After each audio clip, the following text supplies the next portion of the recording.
అంటే జనరల్‌గా ఇప్పుడు ఇప్పుడంటే చైల్డ్ ఆర్టిస్టులు చాలా తక్కువగా వస్తున్నారు సినిమాల్లో. కానీ ఆ రోజుల్లో చైల్డ్ ఆర్టిస్టులకి మంచి గుర్తింపు ఉంది.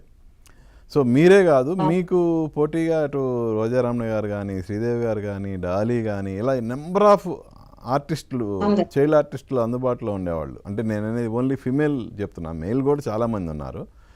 సో, హ్మ్. వాళ్ళందరితో ఈ కాంపిటీషన్ అనేది ఎలా ఉండేది మీకు? యాక్టింగ్ పరంగా కాంపి నేనేది. అంటే నాకు తెలియని వయసులో ఇప్పుడు రోజా అక్క గాని, కుట్టి పద్మిని అక్క గాని కొంచెం పెద్దవాళ్ళు నాకన్నా. హ్మ్. వాళ్ళు వాళ్ళ క్యారెక్టర్స్ వాళ్ళకి వేరేగా ఉండేవి. వాళ్ళు చేస్తుండేవారు. ఇప్పుడు పాకే వయసు నుంచి అసలు పాకడం కూడా తెలియని వయసులో నుంచి నేను చేశాను.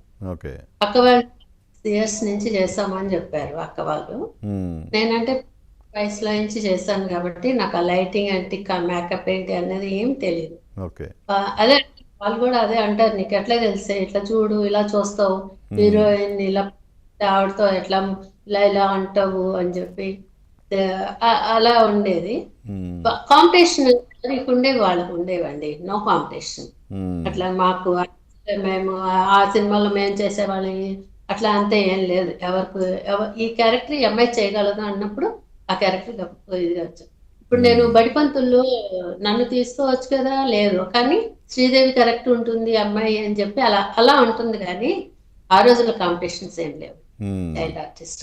నేను అప్పుడు దశావతారం చూస్తున్నాను, ఓల్డ్ దశావతారం. అవును. ఆమ్, దాంట్లో ప్రహ్లాద్ క్యారెక్టర్ చేశాను. ఓకే. అప్పుడే బడిపంతులు వచ్చింది. ఓకే. నేను ఆ క్యారెక్టర్ అందులో ఉన్నాను, ఈ క్యారెక్టర్ లో శ్రీదేవి.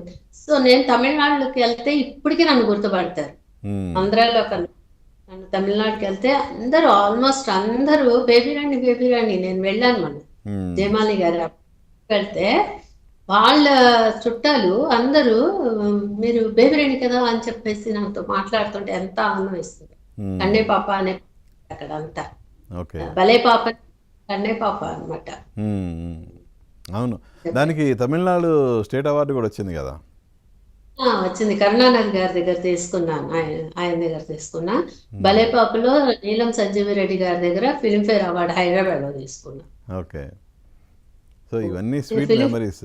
చాలా అండి. చాలా. హ్మ్. చాలా.